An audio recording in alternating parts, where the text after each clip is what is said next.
you ever wondered if there's a timeless guide for living a good life? A set of rules so fundamental they've shaped societies for thousands of years? Well, there is.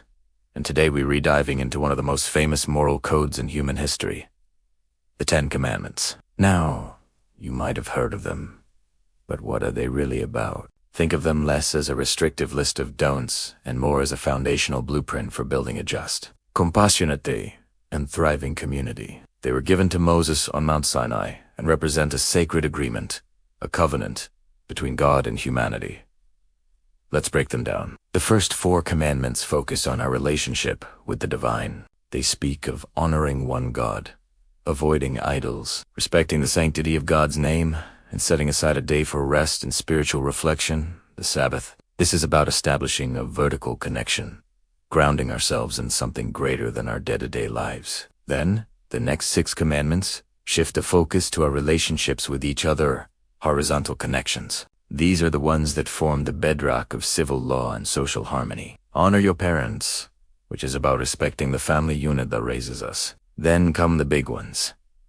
You shall not murder. You shall not commit adultery. You shall not steal. These protect the most fundamental rights.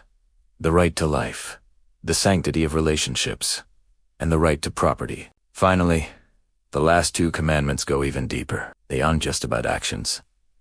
They're about our inner world. You shall not bear false witness, which means being truthful and protecting the reputation of others. And the last one, you shall not covet, is a powerful instruction about our desires. It tells us to find contentment with what we have and not to be consumed by envy for our neighbor's life or possessions. So, from our spiritual life to our public conduct and even our private thoughts, the 10 Commandments offer a comprehensive guide. They're not just ancient rules.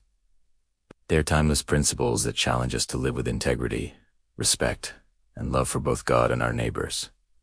What do you think? Which commandment resonates with you the most in today's world? Let me know in the comments below. Thanks for watching. If you found this insightful, please hit that like button, subscribe, and ring the bell so you don't miss our next exploration into timeless wisdom. See you in the next video.